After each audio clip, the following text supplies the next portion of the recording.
The blood on the cabin floor was still fresh when Sarah Lancaster returned from gathering water at the creek, but her world had already been shattered beyond recognition. She stood frozen in the doorway, the wooden bucket slipping from her fingers and clattering against the threshold as she took in the devastation before her. Furniture lay splintered across the room. Her father's body slumped against the far wall with a bullet wound through his chest, and scrawled across the only remaining intact wall in crude charcoal were the words that would change everything. "The mountain man comes for her, or she dies slow." It was the spring of 1873 in Wilson, Kansas, and Sarah had heard the stories about Wade Morrison like everyone else in the territory. The mountain man who lived up in the Rocky Highlands north of town, trading furs and keeping to himself, except when he came down every few months for supplies. She had seen him exactly once, 6 months prior, when he had stopped 3 drunken ranch hands from accosting her outside the general store. He had not said much, just stepped between her and the men with his massive frame blocking their path, his dark hair falling past his shoulders, and his green eyes cold as winter ice. The men had scattered like leaves in a storm wind, and Wade had tipped his hat to her before disappearing back into the wilderness without a word. Sarah had thought about that moment more times than she cared to admit in the months since. She had wondered about the man who lived alone in the mountains, who clearly possessed the strength to snap a man in half, but had shown her nothing but quiet courtesy. Her father had told her to stay away from mountain men, that they were unpredictable and dangerous. But there had been something in Wade Morrison's eyes that day that spoke of honor rather than threat.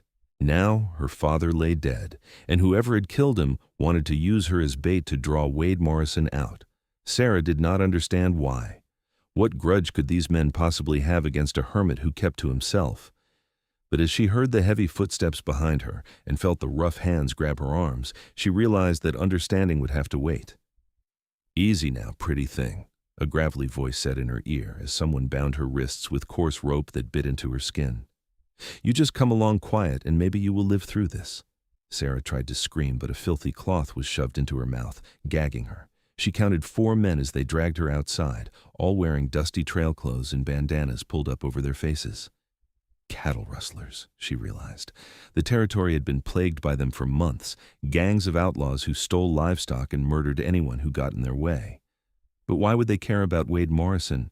They threw her onto a horse, and one of the men climbed up behind her, keeping her pinned against his chest as they rode north. Sarah's mind raced as the Kansas prairie rolled past, the spring grass rippling in waves beneath an impossibly blue sky. She thought of her father lying dead in their cabin, thought of how she would never hear his laugh again or feel his reassuring hand on her shoulder. Grief threatened to overwhelm her, but she forced it down, forced herself to stay alert and watch for any chance to escape. The men did not speak much as they rode, but she caught fragments of conversation that made her blood run cold. Wade Morrison had apparently killed 2 members of their gang 3 weeks ago, when he had caught them trying to steal horses from a remote ranch. The gang leader, a man they called Cutter, had sworn vengeance. They had spent weeks planning this trap, watching Sarah and her father, learning their routines. They knew Wade Morrison had intervened to help Sarah before, and they were gambling that the mountain man would come for her again. "He will not even know I have been taken," Sarah wanted to shout at them, but the gag turned her words into muffled groans. "He does not know me. He will not risk his life for a stranger." But even as she thought it, something deeper inside her wondered. Wade Morrison had not hesitated to help her before. Would he really abandon her to die at the hands of these murderers? They rode for hours, climbing into the foothills as the sun arced across the sky and began its descent toward evening. The landscape grew rougher, dotted with scrub pine and juniper, cut through with rocky ravines and steep slopes. Finally, they reached a box canyon with high stone walls on 3 sides and a narrow entrance that could easily be defended. The Rustlers had clearly chosen their battleground carefully. They pulled Sarah off the horse and tied her to a cottonwood tree near the center of the canyon, leaving her wrists bound and the gag still in her mouth. One of the men brought her water and removed the gag long enough for her to drink, but he replaced it immediately after, ignoring her pleas to let her go. "Your mountain man friend comes tonight or you die tomorrow," Cutter said, crouching down in front of her. He was a lean man with cold gray eyes and a scar running from his temple to his jaw. We sent word to every trading post and settlement within 50 miles. Someone will tell him, and when he comes charging in here like a damn fool hero, we will fill him so full of lead they will need a wagon to carry what is left of him." Sarah's heart hammered against her ribs as Cutter walked away. The Rustlers made camp, building a fire and posting sentries at the canyon entrance. There were 7 of them total, all armed with rifles and pistols, all clearly experienced in violence. Even if Wade Morrison did somehow learn of her capture and decided to attempt a rescue, how could one man possibly prevail against such odds? Night fell over the canyon like a heavy blanket, the stars emerging one by one overhead. Sarah sat against the rough bark of the cottonwood tree, her arms aching from being tied behind her back, her throat dry despite the water they had given her. She thought of her father again, and silent tears tracked down her cheeks. He had been a good man, a simple farmer trying to build a life on the Kansas frontier. He had not deserved to die like that, murdered in his own home as part of someone else's twisted revenge scheme. The hours crept past with agonizing slowness. The Rustlers took turns keeping watch, but as midnight approached, Sarah could see that some of them were getting restless. They had expected Wade Morrison to come immediately, riding in recklessly to save her, but the canyon remained quiet, except for the occasional call of a nightbird or the rustle of wind through the grass. "Maybe he ain't coming," one of the younger Rustlers said, stirring the fire with a stick. "Maybe he does not care enough about some farm girl to risk his neck." "He will come," Cutter said with absolute certainty. "I seen the way he looked at her that day outside the store. He will come." Sarah felt a strange flutter in her chest at those words. Wade Morrison had looked at her in a particular way. She had been so focused on the threat of the drunk ranch hands that day that she had barely registered anything except his imposing presence and the safety he represented. But Cutter seemed convinced there had been something more, some connection that would compel Wade to action. She was still wrestling with that thought when the first sentry died. There was no gunshot, no cry of alarm, just a soft thud as a body hit the ground near the canyon entrance. The Rustlers by the fire did not notice at first, too intent on their coffee and quiet conversation. But Sarah had been watching the sentries, hoping for any sign of rescue or escape, and she had seen the shadow separate itself from the rocks and move with lethal grace. Her breath caught in her throat. He had come. Against all logic and reason, Wade Morrison had come for her. The second sentry died just as quietly, a blade flashing in the starlight before the man crumpled without a sound. Now the Rustlers by the fire were becoming aware that something was wrong, hands moving toward weapons as they peered into the darkness beyond the fire's glow. "Spread out!" Cutter barked, drawing his pistol. "He is here!" The canyon exploded into chaos. Gunfire erupted from multiple directions as the Rustlers fired wildly into the shadows, unable to pinpoint their attacker. Sarah pressed herself against the tree, making herself as small as possible as bullets whined through the air. She could see muzzle flashes lighting up the darkness, but she could not see Wade Morrison anywhere. A Rustler screamed as he fell from the rocks above the camp, his rifle clattering away. Another fired his pistol 3 times at a shadow, then made a choking sound as a massive shape barreled into him from the side. In the brief illumination from the fire, Sarah caught her first clear glimpse of Wade Morrison since her capture, and her breath caught for an entirely different reason. He was even larger than she remembered, easily 6.5 feet of solid muscle barely contained by his buckskin shirt and leather pants. His dark hair was tied back from his face, revealing features that were hard and weathered but undeniably handsome. He moved with the fluid power of a mountain lion, his hunting knife flashing as he closed with another Rustler. The man tried to bring his rifle to bear, but Wade was too fast, too close. The fight was over in seconds. "Get her!" Cutter shouted, and Sarah's momentary relief turned to terror as one of the remaining Rustlers ran toward her, pulling a knife. He grabbed her by the hair and yanked her head back, pressing the blade against her throat. "Morrison!" the Rustler yelled. "Morrison, I will cut her throat right now! You hear me? Drop your weapons and step into the light or she dies!" Everything went silent. Sarah could feel the sharp edge of the knife biting into her skin, could feel the Rustler's panicked breathing against her ear. Blood trickled down her neck from where the blade had broken skin. Then Wade Morrison stepped into the firelight, and Sarah felt her heart skip despite the knife at her throat. His green eyes were locked on her, assessing, calculating. His shirt was torn and blood-stained, though she could not tell if the blood was his or belonged to the Rustlers. He held a rifle in one hand and his knife in the other, and he looked every inch the dangerous predator that the stories claimed. "Let her go," Wade said, and his voice was like distant thunder rolling across the mountains. "Let her go and you can ride out of here alive." "Drop your weapons first," the rustler demanded, his voice cracking with fear. The blade pressed harder against Sarah's throat. Wade did not hesitate. He tossed the rifle aside and let the knife fall from his hand, raising his palms to show they were empty. "Done. Now let her go." Cutter emerged from behind a boulder, his pistol trained on Wade. 2 other rustlers appeared as well, both armed. 4 men left out of the original 7, and Wade Morrison had disarmed himself to save her life. "You are a damn fool, Morrison," Cutter said, moving closer. "You should have let the girl die. Would have saved yourself a world of hurt." "Maybe," Wade acknowledged, his eyes never leaving Sarah. "But I am not built that way." "Yeah, I heard that about you," Cutter said. "Heard you got a code. Heard you do not abide men who hurt women or steal from honest folk. Well, your code just got you killed." Cutter raised his pistol, taking aim at Wade's chest. Sarah tried to scream around the gag, tried to warn him, but the sound came out as nothing more than a muffled cry. This could not be how it ended.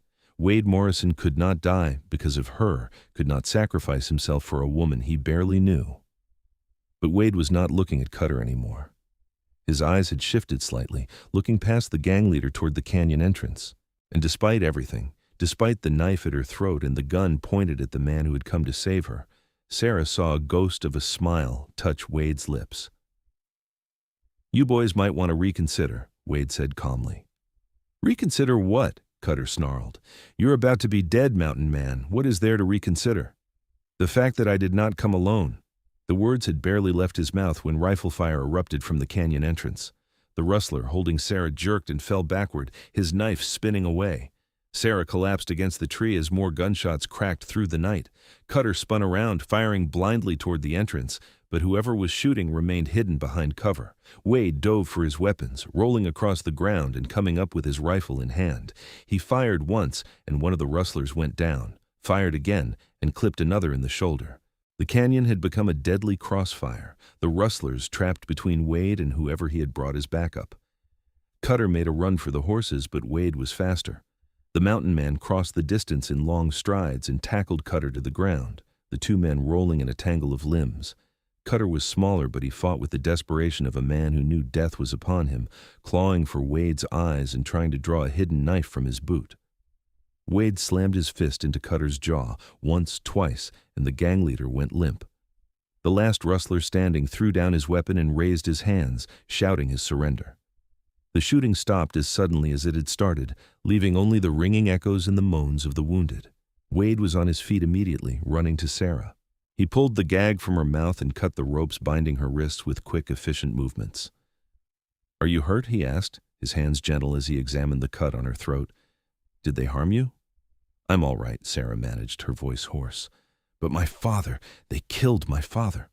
Something dark and painful flickered across Wade's face. "I know. I'm sorry. I got word too late to save him, but I came as fast as I could for you." 2 men emerged from the shadows near the canyon entrance, both carrying rifles. One was an older man with a silver beard and a marshal's star pinned to his vest. The other was younger, perhaps in his 30s, with the lean build of a cowboy. "This is Marshal Tom Hendricks from Abilene," Wade said, helping Sarah to her feet, "and his deputy, Frank Reeves. I rode straight to them when I heard what happened. Figured we would need the law involved." Marshal Hendricks surveyed the canyon, taking in the dead and wounded rustlers. "Hell of a mess, Morrison, but hell of a rescue, too. You got witnesses to what happened here, girl?" Sarah nodded, finding her voice stronger now. "These men murdered my father in our home. They took me to use as bait. They wanted to kill Wade Morrison for stopping them from stealing horses. They admitted everything." "That matches what we heard," the marshal said. "This gang has been terrorizing the territory for months. Glad to finally have them dead or in custody." He looked at Wade. "Though you damn near got yourself killed with that stunt, disarming yourself like that." Wade shrugged, his eyes still on Sarah. Could not let them hurt her. The simple sincerity in his voice made something warm unfurl in Sarah's chest, despite the horror of the night. This man, this near stranger, had risked everything to save her, had walked into a deadly trap, knowing the odds were against him, had offered his own life in exchange for hers without hesitation. The marshal and his deputy began securing the surviving rustlers and dealing with the bodies. Wade found a blanket and wrapped it around Sarah's shoulders, his large hands surprisingly gentle. "Can you ride?" he asked. "I want to get you away from here, get you somewhere safe where you can rest." "I can ride," Sarah said, though in truth she felt exhausted down to her bones. The shock and terror of the past hours were starting to catch up with her, making her hands tremble and her knees feel weak. Wade must have seen it in her face because he made a decision without further discussion. He lifted her onto his horse, a large dun stallion, and swung up behind her. His arm came around her waist, steadying her, and Sarah found herself leaning back against his solid chest as he guided the horse out of the canyon. They rode in silence for a time, the marshal and his deputy following with the prisoners. Sarah was intensely aware of Wade's presence behind her, of the heat of his body and the steady rhythm of his breathing. She should have felt uncomfortable, pressed so close to a man she barely knew, but instead she felt safe for the first time since walking into her murdered father's cabin. "Where are we going?" she finally asked. "My cabin," Wade said. "It is not far from here, and it is secure. You can rest there tonight, and in the morning we will figure out what comes next." "What comes next is I have to bury my father," Sarah said, and her voice broke on the words. The tears she had been holding back finally spilled over, running hot down her cheeks. Wade's arm tightened around her waist. "I will help you with that. You will not have to face it alone, I promise." They climbed higher into the mountains, following narrow trails that Wade clearly knew by heart, even in the darkness. The marshal and deputy split off at some point, heading back toward town with their prisoners. Wade called out that he would bring Sarah to Abilene in a few days to give her statement, and the marshal agreed. Finally, they reached Wade's cabin, a sturdy log structure built on a flat shelf of rock with commanding views of the valleys below. Even in the dark, Sarah could tell it was well maintained, with a solid roof and a small corral for horses. Wade dismounted and helped her down, his hands spanning her waist easily. "Come inside," he said. "I will get a fire going and make you something to eat." The cabin's interior was surprisingly comfortable, with handmade furniture and fur rugs covering the plank floor. Wade lit oil lamps and built up the fire, then busied himself making coffee and heating up venison stew. Sarah sank into a chair near the hearth, the blanket still wrapped around her shoulders, and watched him move about the space. He was magnificent to look at, she realized, with a strange sense of detachment. Every movement displayed the corded muscles in his arms and shoulders, the powerful build of a man who lived by physical labor and survival skills. His face in profile showed a strong jaw and straight nose, features that would have been almost too handsome if not for the small scars that marked him as someone who had lived a hard life. "Here," Wade said, offering her a mug of coffee. "Drink this. It will help with the shock." Sarah wrapped her hands around the warm mug and sipped carefully. The coffee was strong and bitter, but it did help, seeming to anchor her back in her body after hours of floating in terror and disbelief. Thank you," she said quietly, "for coming for me, for risking your life." Wade settled into the chair across from her, his own coffee mug looking tiny in his large hands. "I could not leave you to them," he said simply. "When word reached me about what happened, about what they did to your father, and what they planned to do to you," he trailed off, jaw clenching. "I just could not let that happen." "But you do not even know me," Sarah said. "We spoke maybe 10 words that day outside the store." "Does not matter," Wade said, meeting her eyes. "What matters is that you needed help and I could provide it. That's enough." Sarah studied him over the rim of her mug. "The rustler, who held the knife to my throat before he died, Cutter said something. He said he had seen the way you looked at me that day. What did he mean?" A faint color rose in Wade's weathered cheeks, barely visible in the firelight. "I may have noticed you," he admitted. "Hard not to notice a beautiful woman. Even for a hermit like me."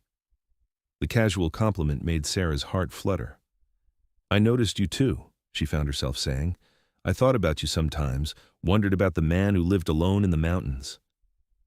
"Nothing much to wonder about," Wade said, but there was a hint of pleasure in his voice. "Just a man trying to make a living trapping and hunting. Staying out of trouble mostly. But you did not stay out of trouble tonight, Sarah pointed out. You rode into an ambush for me. That is different, Wade said firmly. That is standing up for what is right. I've never been able to turn my back on someone in need, especially a woman. Got me in trouble more than once over the years, but I cannot seem to change how I am built. Sarah felt a profound warmth spreading through her chest. In her 22 years of life, she had met plenty of men who talked about honor and doing right, but few who actually lived by such principles when it cost them something. Wade Morrison did not just talk. He acted, even at great personal risk. Tell me about yourself, Wade said, shifting the conversation. You and your father had that farm down near Wilson. How long had you been there? 3 years, Sarah said. We came from Missouri after my mother died. Father thought a fresh start would help with the grief. We were doing well, had a good crop coming in, and some chickens and a milk cow. Her voice caught. Now he is gone too, and I do not know what I'm supposed to do next. You do not have to figure it all out tonight, Wade said gently. Tonight you just need to rest and heal. Tomorrow we will take things one step at a time. He showed her to a small bedroom with a comfortable bed covered in thick quilts. This was supposed to be a guest room, he said, though I have never actually had a guest before. I will sleep out by the fire, give you privacy. Thank you, Sarah said. She wanted to say more, wanted to express the depth of her gratitude and the confusion of emotions swirling through her, but exhaustion was crashing over her in waves. Wade seemed to understand.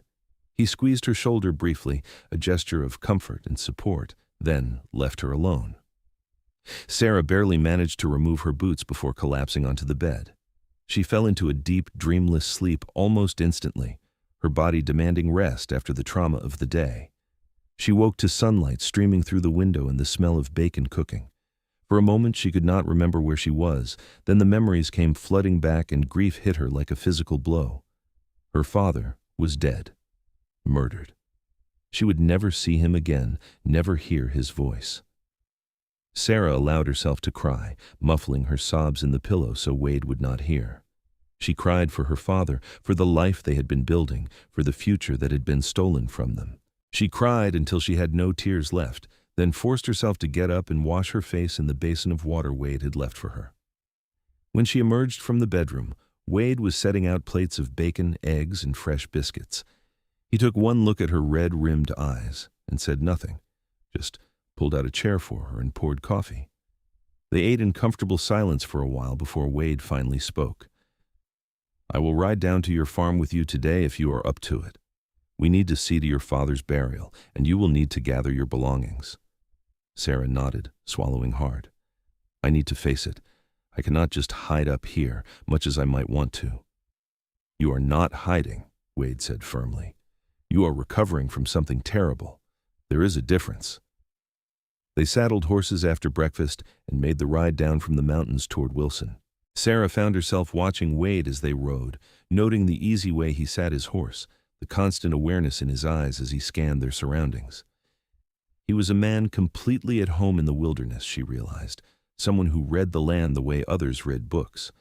The farm looked peaceful in the morning light, giving no hint of the violence that had occurred there. Wade insisted on entering the cabin first to make sure it was safe, and Sarah waited outside with her stomach churning. She heard him moving around inside, then he emerged with a grim expression. I moved your father to the barn, he said quietly. Wrapped him proper. Thought you might want to say goodbye before we bury him. Sarah nodded, not trusting her voice. Wade led her to the barn where her father lay on a clean tarp, his body covered with a sheet. She knelt beside him and pulled back the sheet to see his face one last time.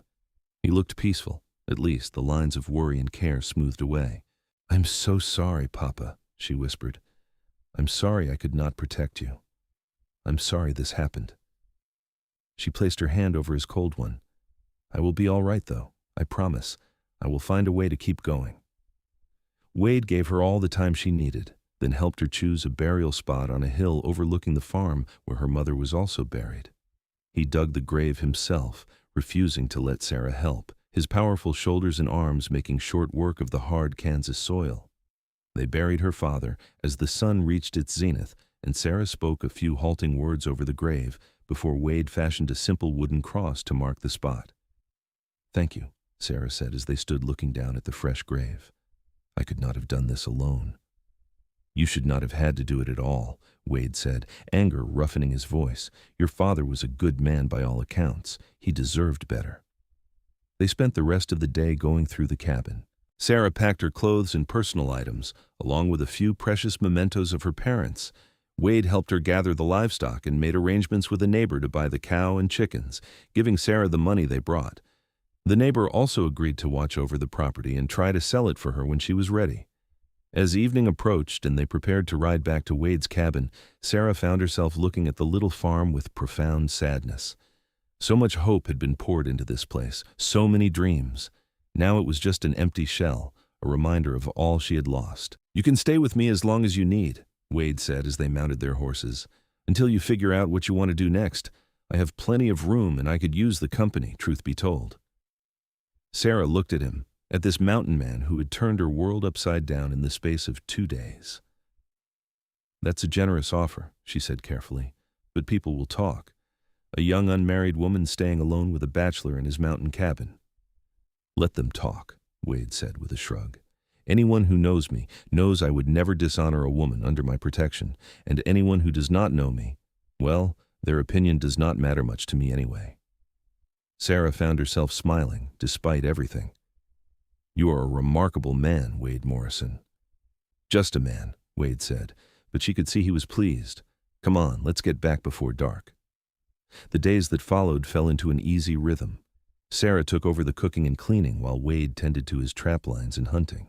In the evenings, they would sit by the fire and talk, slowly learning about each other's lives.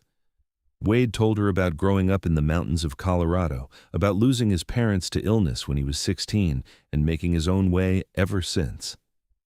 He had done a bit of everything over the years, worked as a scout, trapped furs, guided wagon trains.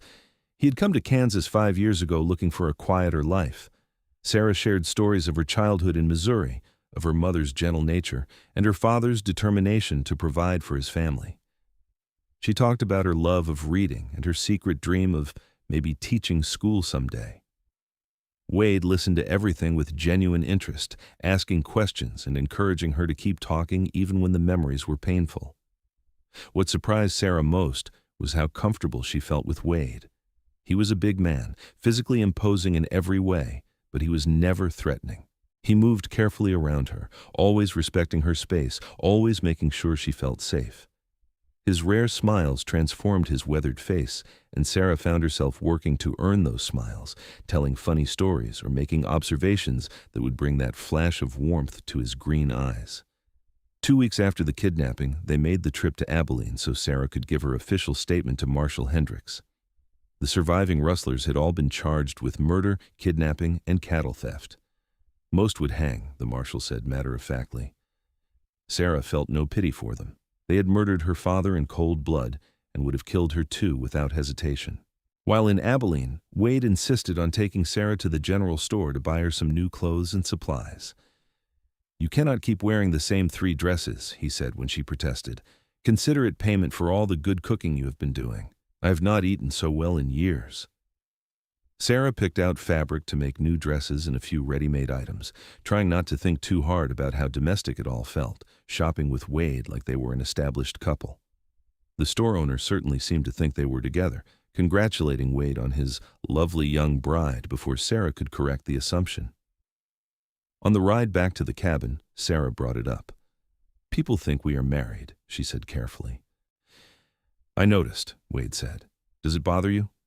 "I suppose not," Sarah admitted, "though it feels strange. We barely know each other." "We know each other better than a lot of married couples," Wade pointed out. "We have been living under the same roof for 2 weeks, seeing each other first thing in the morning and last thing at night. I would say we know each other pretty well by now." He had a point. Sarah knew that Wade was an early riser who liked his coffee strong and his bacon crispy. She knew he had a sweet tooth for honey and would eat half a jar if she let him. She knew he read slowly but thoughtfully, working his way through her small collection of books with determined focus. She knew he had nightmares sometimes and would sit by the fire in the dark rather than go back to sleep. And Wade knew things about her too. He knew she hummed while cooking and that she always made her bed with military precision. He knew she was afraid of spiders but would carry them outside rather than kill them. He knew she loved watching the sunset from his porch and that she still cried sometimes when she thought he could not hear. "What do you want, Sarah?" Wade asked suddenly. "For your future, I mean. Have you thought about it?" Sarah was quiet for a long moment, watching the landscape roll past. "I do not know any more," she finally admitted. "All my plans were built around helping my father with the farm, maybe eventually finding a husband and starting a family of my own. Now the farm is gone, and I feel lost." "You could stay with me," Wade said, and there was something careful in his voice, something tentative that Sarah had never heard before. "Not just for a few weeks while you figure things out. Stay permanently. We get along well, and I think we could make a good life together." Sarah's heart began to pound. "Wade Morrison, are you proposing to me?" "I suppose I am," Wade said, and now he looked at her directly, reining in his horse so they could face each other. "I know it is sudden, and I know we have only known each other a short time. But I care about you, Sarah, more than I expected to care about anyone. You make my cabin feel like a home. You make me want to be better, do better, and I think I could make you happy if you gave me the chance." Sarah stared at him, her mind whirling.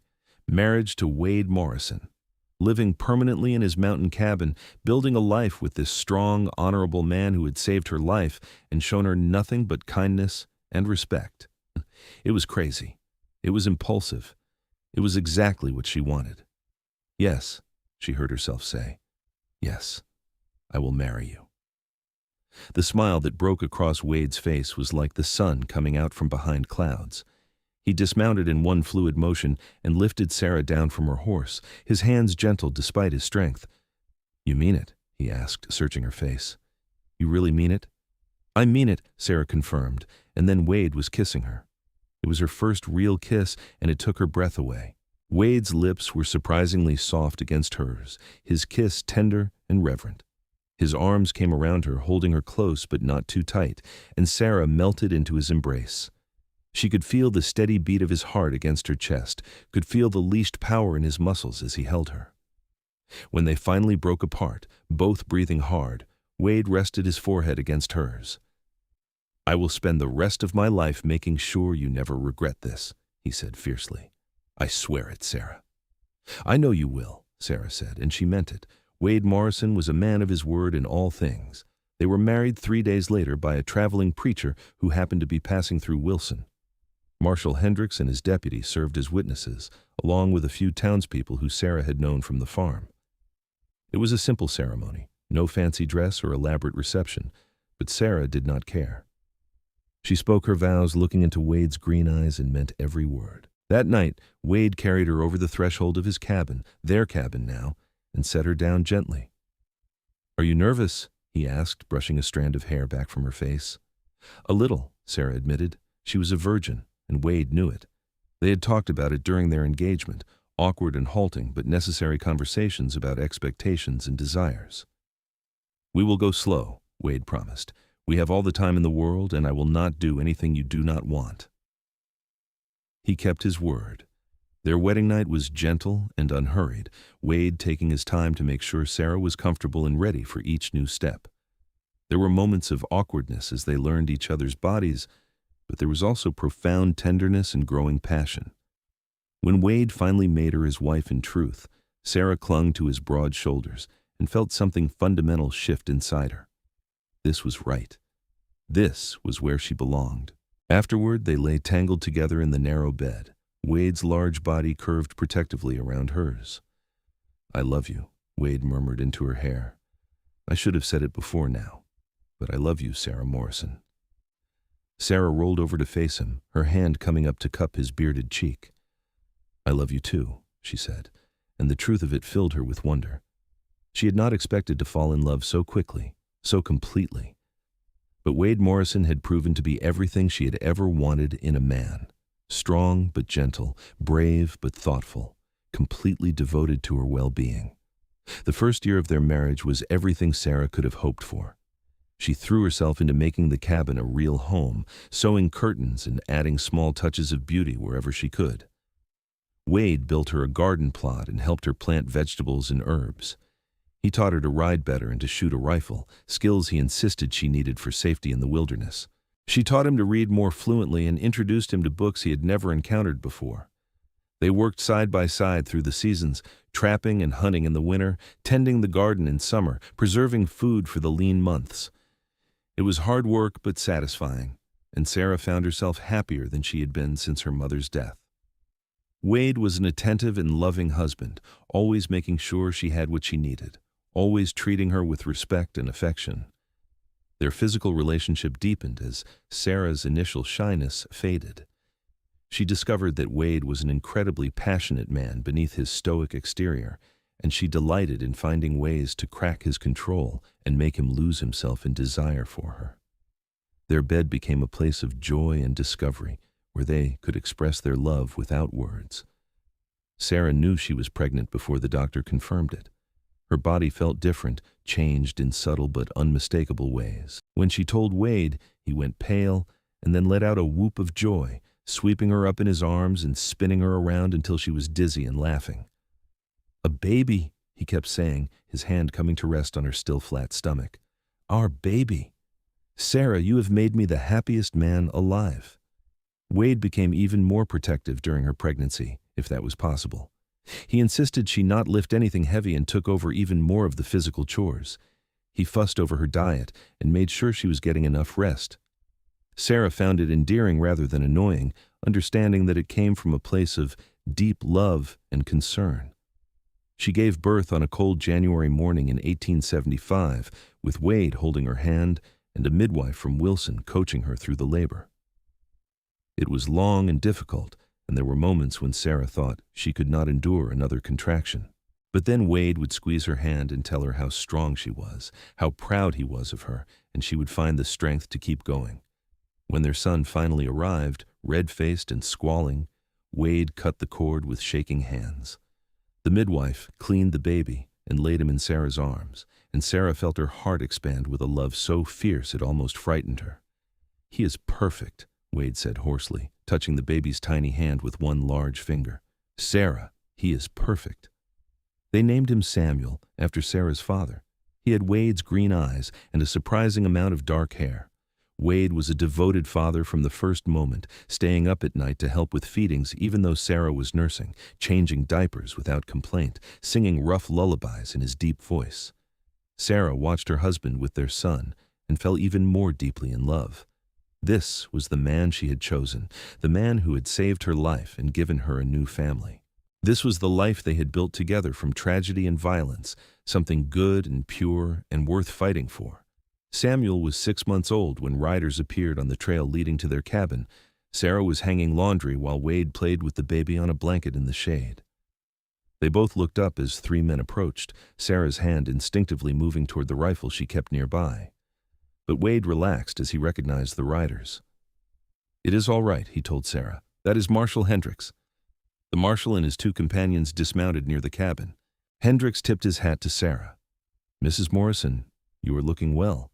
And is this the little one I heard about?" "This is Samuel," Sarah said, her protective instincts still on alert despite Wade's reassurance. "What brings you all the way up here, Marshal?" "Official business, I am afraid," Hendricks said, his expression turning serious. "Though it is good news for you folks. The last of the Rustlers who killed your father was hanged last week in Abilene. Thought you should know. The whole gang is finished now, dead or serving long sentences. You do not have to worry about any revenge or comebacks." Sarah felt a weight she had not realized she was carrying lift from her shoulders. "Thank you for telling us, Marshal. It does help to know it is truly over." "There is one more thing," Hendricks said. He pulled an envelope from his pocket. "Your father's farm sold. Good price, too. The buyer paid cash and asked me to make sure you got every penny. Should be enough there to set you and your family up real comfortable." Sarah took the envelope with trembling hands. She had almost forgotten about the farm and the busy happiness of the past 2 years. Now, here was money, a lot of money from the feel of the envelope's thickness that could make their lives easier. "Thank you," she said again. "Will you stay for dinner? It is the least we can offer after you rode all this way." The marshal and his men accepted gratefully, and Sarah spent the next hour preparing a meal while Wade showed off Samuel and caught up on news from the territory. It was a pleasant evening, and by the time the lawman rode away at dusk, Sarah felt like she had achieved another layer of closure on the terrible events that had brought her to this new life. That night, after Samuel was asleep in his cradle, Wade and Sarah counted the money from the farm sale. It was indeed a substantial sum, enough to buy more land, improve the cabin, or save for Samuel's future. "What do you want to do with it?" Wade asked, watching Sarah's face in the lamplight. "I want to build something," Sarah said slowly, an idea forming. "A real house, Wade. A proper home with multiple bedrooms for more children, and a large kitchen, and maybe even a small library. I want to build the life my father dreamed of, the one he never got to have." Wade smiled and pulled her close. "Then that is what we will do. I will start on the plans tomorrow." It took 2 years to build the house, working mostly in the warm months when construction was possible. Wade did much of the work himself with occasional help from men in Wilson who he hired for specialized tasks. The house rose slowly on a beautiful piece of flat land near the cabin with spectacular views of the mountains and valleys. Sarah was pregnant again when they moved in, and their daughter Elizabeth was born in the master bedroom of the new house. She had Sarah's blonde hair and Wade's strong features, and her older brother Samuel immediately appointed himself her protector. Life settled into a comfortable rhythm. Wade's trapping and hunting provided a steady income, supplemented by the money from Sarah's farm sale, which they invested wisely. Sarah kept a large garden and raised chickens, selling eggs and vegetables to families in Wilson. They were not rich, but they were comfortable, with enough to meet their needs and save for the future. More children followed, William in 1878, Matthew in 1880, and finally Anna in 1883. The house that had seemed so spacious when they built it was now full of noise and laughter, with children running through the halls and the constant activity of a large family. Wade proved to be as devoted a father to all their children as he had been to Samuel. He taught the boys to hunt and track, to read the weather and survive in the wilderness. He was surprisingly gentle with the girls, letting them climb all over him and twist him around their little fingers. Sarah would often find him reading to the children by the fire, his deep voice bringing stories to life or teaching them to whittle or simply listening with full attention as they chattered about their days. Sarah herself blossomed in her role as wife and mother. The scared, grief-stricken girl who had been kidnapped by rustlers was long gone, replaced by a confident woman who knew her worth and her place in the world. She ran her household efficiently, educated her children herself since the nearest school was too far away, and maintained friendships with families in Wilson and the surrounding homesteads. But for all the busyness of family life, Sarah and Wade always made time for each other. They would steal moments alone when the children were asleep, sitting on the porch and watching the stars or taking walks through the mountain meadows. Their physical relationship remained passionate even after years of marriage and multiple children, a source of joy and connection that kept them close. On their 10th wedding anniversary, Wade surprised Sarah by taking her back to the place where he had proposed, the spot on the trail where she had said yes to his impulsive proposal. The older children were watching the younger ones for the day, giving them rare time alone. "I wanted to bring you here," Wade said, dismounting and helping Sarah down, "because this is where everything changed for me. This is where I stopped being a lonely mountain man and started becoming the person I was always meant to be. Your husband, a father, a man with a real home and family." Sarah felt tears prick her eyes. "You changed everything for me too, Wade. You saved my life in more ways than one. You gave me love and safety and a family when I had lost everything." Wade pulled her close, his arms strong and warm around her. "I would do it all again in a heartbeat, riding into that canyon, facing down those rustlers, all of it, because it brought me to you." They stood together in the Kansas sunshine, two people who had been brought together by violence and tragedy, but had chosen to build something beautiful from the ashes. Around them, the prairie grasses rippled in the wind, and mountains stood eternal against the sky, bearing witness to their love. "I want to grow old with you," Sarah said softly. "I want to watch our children grow and have children of their own. I want to spend every day of the rest of my life loving you, Wade Morrison." "You will," Wade promised, and kissed her with all the passion and tenderness that had characterized their marriage from the beginning. "We have many years ahead of us, Sarah, Many more adventures and joys and challenges, and we will face all of it together. They rode back to their home as the sun began to set, arriving to find controlled chaos as their children had attempted to cook dinner and made a considerable mess in the process. But Samuel had managed to keep everyone safe and relatively clean.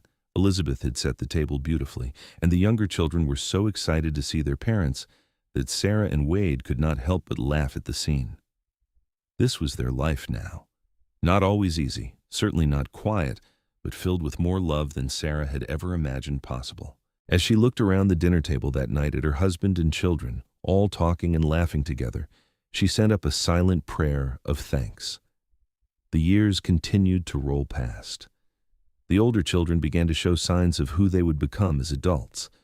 Samuel proved to have his father's tracking skills and his mother's intelligence, a boy who could read the wilderness like a book, but also loved learning from Sarah's growing collection of volumes. Elizabeth was artistic and nurturing, always drawing or sewing, always helping care for her younger siblings. William was adventurous and fearless, constantly giving his parents heart attacks with his risky climbs and explorations. Matthew was the thinker, quiet and observant, often found staring at the clouds or the stars in deep contemplation. And little Anna was pure joy, a sunny child who never met a person or animal she did not immediately love.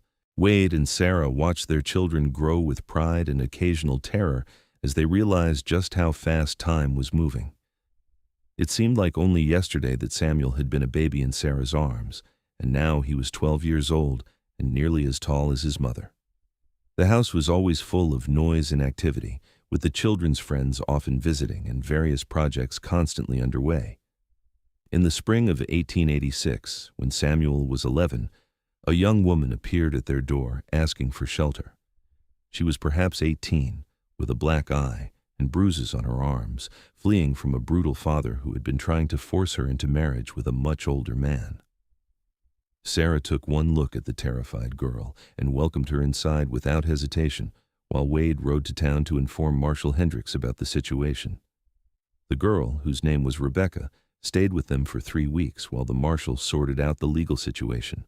Her father was arrested for assault, and arrangements were made for Rebecca to travel east to live with an aunt who had offered to take her in. During those 3 weeks, Sarah saw her own past reflected in Rebecca's frightened eyes, remembered what it had been like to be alone and terrified, with nowhere to turn. "You did a good thing, helping that girl," Wade said one night after Rebecca had departed with a travel voucher and new clothes Sarah had sewn for her.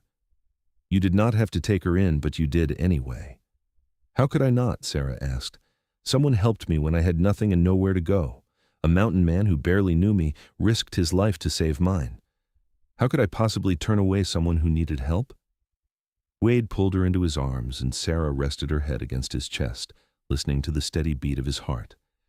This was what they had built together, not just a home and a family, but a place of safety and refuge. A place where scared young women could find shelter, where children could grow up knowing they were loved and protected, where two people who had found each other against all odds could make a life worth living. More years passed. Samuel grew into a fine young man, tall and strong like his father, but with his mother's thoughtfulness. He began courting a girl from Wilson, a sweet blonde named Catherine, who Sarah approved of immediately. Elizabeth showed talent as a teacher and began helping educate children from neighboring homesteads. William announced his intention to join the army when he turned 18, giving Sarah nightmares but making Wade quietly proud. Matthew talked about becoming a surveyor or perhaps even a lawyer someday. And Anna remained the family's ray of sunshine, now 8 years old and already showing signs of her mother's strength of character. On a beautiful June day in 1888, 15 years after that terrible night when rustlers had taken Sarah and Wade had come to rescue her, the whole family gathered to celebrate Samuel's wedding to Catherine. It was held at their house, with neighbors and friends filling the rooms and spilling out onto the porch and lawn. A real preacher performed the ceremony, and afterward there was music and dancing and more food than anyone could possibly eat. Sarah stood with Wade's arm around her waist and watched their oldest son dance with his new bride. "We are getting old," she said with a smile, "old enough to have a married son." "Speak for yourself," Wade said, though his dark hair was now threaded with silver and there were deep lines around his eyes. "I feel young as ever." "Liar," Sarah said fondly. "I heard you groaning when you got out of bed this morning." "That was the bed's fault, not mine," Wade protested, and Sarah laughed. They had been through so much together. Built a life from nothing, raised 5 children, survived harsh winters and blistering summers, illness and accidents and all the trials that came with frontier living. They had quarreled sometimes, as all couples do, but they had never stopped loving each other, never stopped being partners in every sense of the word. Later that night, after all the guests had departed and the children were asleep, Sarah and Wade sat on their porch and looked out at the mountains silhouetted against the starry sky. The same mountains where Wade had lived alone before Sarah came into his life. The same mountains that had sheltered them and provided for them through all these years. "Do you ever regret it?" Sarah asked suddenly. "Giving up your solitary life for all this chaos and noise and responsibility?" Wade looked at her like she had lost her mind. "Regret it? Sarah, marrying you and building this family with you has been the greatest joy of my life. Every single day with you has been a gift, even the hard days. Especially the hard days, because those are the ones where we learned just how strong we are together." "I feel the same way," Sarah said softly. "I wish my father had lived to see this, to know what came from that terrible time. I wish he could have met you and the children." "I think he knows," Wade said. "Somehow I think he knows, and he's glad you found happiness." They sat in comfortable silence for a while, just being together as they had been for 15 years. Sarah thought about the young woman she had been, terrified and alone after watching her father murdered. She thought about the mountain man who had come for her against impossible odds, who had offered her his protection and then his heart. She thought about all the moments between then and now, thousands of small decisions and actions that had woven together into the fabric of their lives. "I love you," she said, the words as true now as they had been on their wedding night. "I will always love you, Wade Morrison." "And I love you," Wade replied, pulling her close. "Forever and always, Sarah Morrison." The summer of 1890 brought another wedding when Elizabeth married a young rancher named David from 2 valleys over. She was 19 and radiantly happy, and Sarah cried through the entire ceremony, remembering her own wedding and marveling at how fast time had flown. Elizabeth and David settled on his ranch, and within a year Sarah was a grandmother for the first time when Elizabeth gave birth to a daughter named Rose. Holding her granddaughter for the first time, Sarah was overcome with emotion. This tiny baby was the continuation of everything she and Wade had built, the next generation carrying forward their love and values. She thought of her own mother and father, wished they could have seen this moment. "You're thinking about your parents," Wade said, reading her expression easily after so many years of marriage. "I am," Sarah admitted. "I wish they could have met you and the children. I wish they could have seen what became of their daughter." "Tell Rose about them," Wade suggested. "When she's old enough to understand, tell her about her great-grandparents. Keep their memory alive through the stories." Sarah did exactly that. As Rose grew, and as more grandchildren followed, Samuel's son Thomas, William's twin daughters after he returned from his military service and married, Matthew's children when he settled down with a woman from Abilene, and Anna's children when she eventually married, Sarah made sure they all knew about their heritage. She told them about her father's farm and her mother's kindness. She told them about the mountain man who had saved her life and become the foundation of their entire family. The children and grandchildren loved the story, though Sarah always edited out the worst of the violence for the younger ones. It became family legend, how Grandpa Wade had ridden into a canyon full of rustlers to save Grandma Sarah, how he had disarmed himself to protect her, how love had grown from tragedy. In the winter of 1895, Wade fell from a horse during a hunting trip and broke his leg badly. He was 52 years old now, and the injury took longer to heal than it would have in his youth. Sarah nursed him through weeks of recovery, and for the first time, Wade was forced to slow down and accept that he was not as young and invincible as he once had been. "I hate being useless," he grumbled one day as he sat with his leg propped up while Sarah changed the bandages. "You are not useless," Sarah said firmly. "You are healing. There is a difference, and you have spent the past 22 years taking care of me and our family. Let us take care of you for once." Wade was not a graceful patient, but he eventually accepted his temporary limitations. The children and grandchildren visited often, keeping him entertained with stories and updates on their lives. Samuel and William took over the trapping and hunting that winter, proving they had learned their father's skills well. Elizabeth brought Rose to visit weekly, and the sight of his granddaughter always brought a smile to Wade's face. By spring, Wade was walking again, though with a slight limp he would carry for the rest of his life. He joked that it made him look distinguished, and Sarah just shook her head and thanked God that the injury had not been worse. The turn of the century arrived with great celebration. It was January 1900, and the entire family gathered at the big house to mark the momentous occasion. Sarah and Wade, now 52 and 57 respectively, looked around at their children and grandchildren, at the life they had built together, and felt profound gratitude. 27 years ago, Wade said during the celebration, standing to make a toast, I rode into a canyon to save a woman I barely knew. It was the best decision I ever made, because that woman became my wife, the mother of my children, and my partner in everything. To Sarah, who has made every day of these 27 years an adventure and a blessing.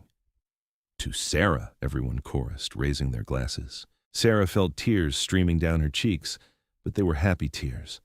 She stood and raised her own glass. And to Wade, who showed me that courage is not the absence of fear, but acting despite it, who gave me a home and a family when I had lost everything, who has loved me faithfully through good times and bad. I would not be who I am without you. To Wade, the family shouted, and then they were all talking and laughing, and the children were begging for the story again, the story of how Grandma and Grandpa met. Wade and Sarah told it together, finishing each other's sentences as old married couples do, editing and embellishing in ways that had become tradition over countless retellings. The younger grandchildren listened with wide eyes. The older ones had heard it dozens of times but never tired of it, and the grown children smiled, remembering when they had first heard the tale as youngsters themselves. That night, after everyone had departed and the house was quiet once more, Sarah and Wade prepared for bed with the comfortable ease of long practice. They moved around each other in the bedroom like dancers who knew every step, helping with buttons and pins, folding clothes, performing the nightly rituals that had become second nature over nearly 3 decades together. Do you remember our wedding night? Wade asked as they settled into bed. How nervous you were? How nervous we both were, Sarah corrected with a laugh. You were trying so hard to be gentle and patient, and I was trying so hard to be brave. We figured it out, though, Wade said, pulling her close. Even after all these years, they still slept curved together, Sarah's back against Wade's chest, his arm around her waist. We figured everything out, Sarah agreed. Together, like always. The years continued their relentless march forward. Wade and Sarah grew older, their hair going gray and then white, their movements slower, their eyesight weaker.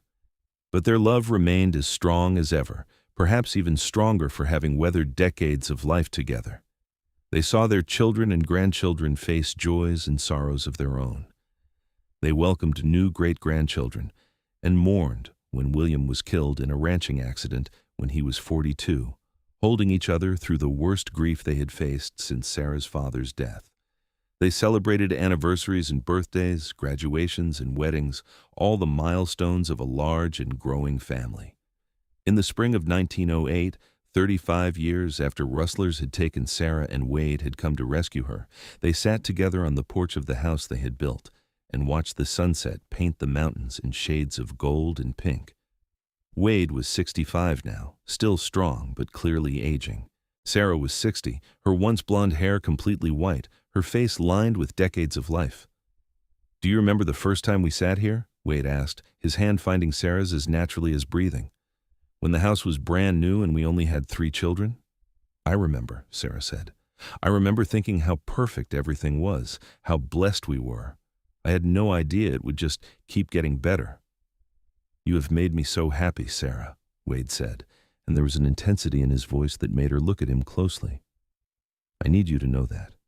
Whatever happens, however much time we have left, I need you to know that you gave me the best life a man could ask for. We gave each other the best life, Sarah corrected gently. We built this together, Wade, every bit of it. They sat holding hands as the light faded from the sky and stars began to appear overhead. the same stars that had witnessed their wedding vows so many years ago. The same stars that had shone down on a mountain man riding to rescue a woman in distress. The same stars that would continue shining long after they were gone, watching over the family they had created. Wade lived 3 more years, passing peacefully in his sleep in the winter of 1911 at the age of 68. Sarah held his hand as he took his last breath, and though her heart shattered with grief, she also felt profound gratitude. They had been given 38 years together, 38 years of love and partnership, and building a life that mattered.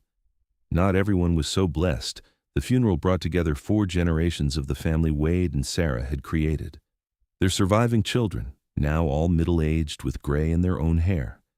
Their grandchildren, some with children of their own. And the great-grandchildren, the youngest of whom would never remember their great-grandfather, but would grow up hearing stories of his courage and love. Sarah stood at Wade's grave on the hill overlooking their house, the same hill where they had buried her father all those years ago. Now the 2 men who had meant the most to her in life would rest side by side for eternity. It seemed fitting somehow. "Thank you," she whispered to Wade, tears streaming down her weathered cheeks. "Thank you for everything, for saving me, for loving me, for giving me this beautiful life.